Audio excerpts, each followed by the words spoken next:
Hi everybody, it's Kathy here, and it is the first Saturday of the month, so that means we are stamping and stenciling and getting very savvy with both. So this month it's May, so we're embossing. So I have chosen to go with heat embossing for my layout, and what I'm doing here is I'm just preparing all the pieces that I'm going to need to build this layout. I'm going to triple matte my photo this time around, or maybe I only double matte it. I'm not too sure. I think, no, it's triple matted. Sorry, tell you a story. And what I'm doing here is I'm just cutting off a horizontal here that is 6 inches by 11 3/4 inches. And that's going to go across the base here, which is just beautiful. And I love it. It is a really old paper. I can't even tell you how old it is because I can't find a date. But I do reassure you it is very old. And it's got beautiful both sides, but I'm going with the brown brocadey side of it just because of the photo that I'm using. Now that music side is just stunning as well, and it's a shame I only had the one sheet of it, but that's okay. That's what happens. Back then I used to only buy single sheets. So what I'm doing now is I'm just putting down the base onto a 1-inch frame which I have cut the middle from, and I've used that to match my photo. So that's why it is going to be a triple mounted photo. Alright, so I'm laying this down step by step, and I do apologise, my tape is being very bothersome lately, tearing as I'm trying to use it. Now that I have that, I can put in my horizontal, which is going to be where my photo will land. And I do like both sides of this as well, but I'm going with the chevron side to be the front. Then I have this strip here that has these beautiful flowers down the side. And at first you might be thinking, why the pink? Why pink with the browns? Besides the fact that I love pinks and browns together, and why this one with the layout, when you see the photo you'll see that it picks up the flowers in my mum's shirt. So I have to do stamping and embossing. So as I said, I've decided to go with heat embossing this month, and what I'm doing here is I'm preparing the area that I'm going to stamp with my embossing the embossing dauber on top of this stamp, and this is a chevron type pattern as well, and I'm using that as arrows across the layout so that it carries through with the paper as well. Now you can't see it as yet, but when I put the embossing powder on you'll be able to see. Now I do miss it a little bit because I didn't line it up properly, but that's okay. I'm not too worried. I'm not a perfectionist in that respect. I'm just playing along and hoping to get this somewhat correct. So I have the black embossing powder, which I'm going to use, and I make a bit of a mess at first when you see it. Well, you don't actually get to see this because I don't let you see it, but I actually spilt a whole lot on myself, which is just very silly. So I had to clean that up before I could go any further, and then I've just added more to that section over there. And I love heat embossing. I love watching it melt when the heat from the heat tool hits it. I love how it bubbles up and then it just all melts and adheres itself to the paper. I think that's really cool to watch happening. And you can just see it happening as the heat gun is heating up and running across, and then you get that glossy feel with the embossing powder. Alright, so I have done in the chevrons there, and you can see that spot that I missed where I didn't line the stamp up very well, but that's okay. Now I have this cross-hatching stamp that I want to include onto this layout in a few spots. So technically I'm stamping and embossing, which is the whole point of this hop. And I just love how this comes together using the black again. I really do want the black in it because I want it as the highlight. I did contemplate copper, but I thought no, the black's going to stand out a bit more. And I just love how this heat embossing just turns it into that really solid black on the layout. Now I have the one lot of cross hatching, and now I'm going to bring in some script.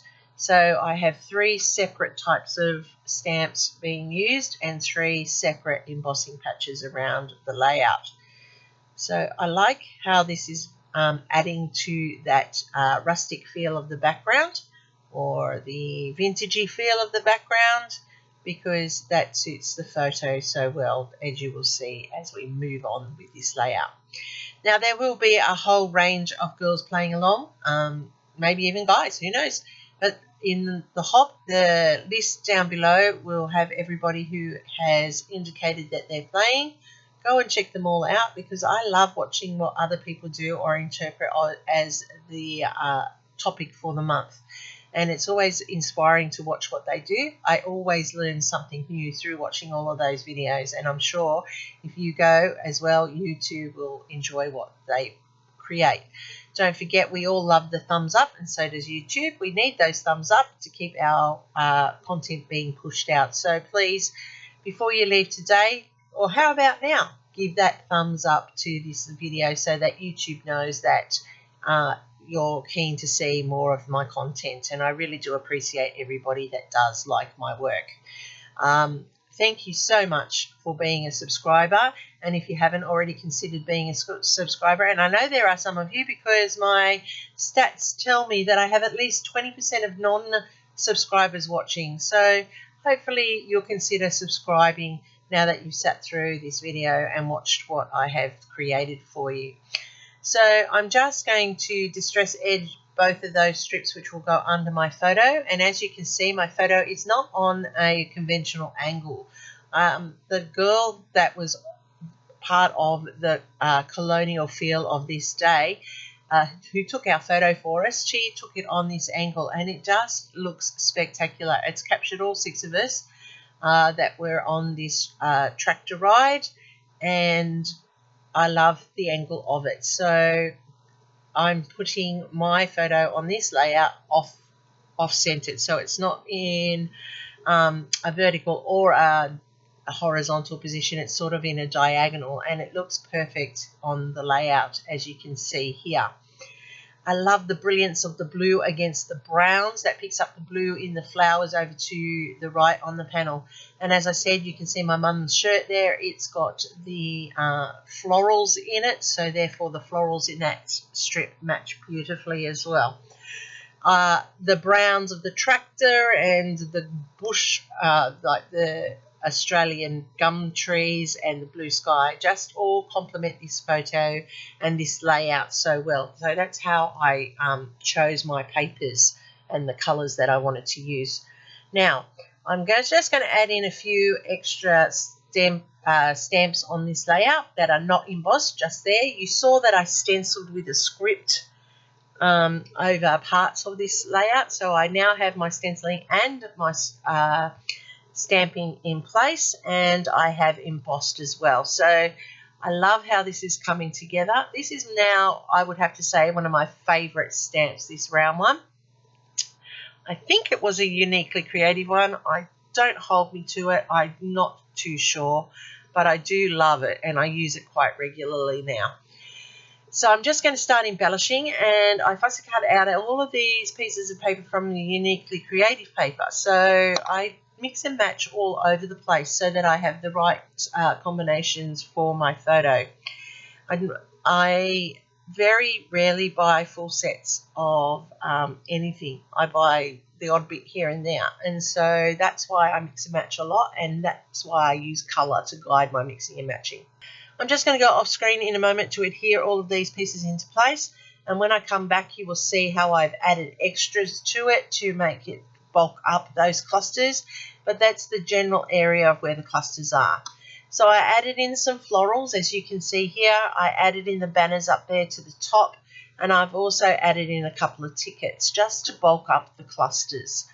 So I'm adding in some Nuvo drops now, and that's to set up my visual triangle, as you can see, and I'm loving how this is coming together beautifully.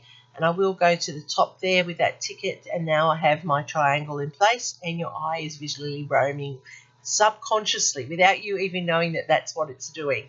And that's why I love making sure that the visual triangle is there. So with my clear Nuvo drops, I am highlighting the lens on the camera and the 2 hearts in the banner, and that's just going to give them some depth and some dimension to this layout. and I just love the colour combination and how this is all pulled together. So at first, I must say it was not one of my favorites. I wasn't like feeling it. I wasn't feeling that it was coming together nicely, but now that it's all done and I can look back at it and I look at it from a distance in retrospect, it actually turned out quite nicely. So I've just added in the date down there. It was Easter Monday. We were at Australia Pioneer Village. We had a great day, and it was pretty much the last warm summer day, because after that the weather changed and we're now fully into our autumn, heading to winter very, very fast. I believe it even snowed today at Perisher. So we're going to have a cold winter, I think. So here you go. Here's how it's come together. I have got the embossing, I've got the stamping and the stenciling, and I just love, love, love it. So if you think you could have a go at this, by all means, just stop and have a go. That's what it's all about. We're here to inspire. We want you to try something new every single day. Remember, they look more detailed than they actually are. You can do anything if you just have a go. Remember, fussy cutting, layer and colour matching, and you will end up with a spectacular layout. Check me out on Facebook. Leave me a comment here down below. Go and leave a copy of your photo as you have done yours. Thanks everybody for watching. Here's my next video for you, and I'll see you over there real soon. Happy scrapping, everyone.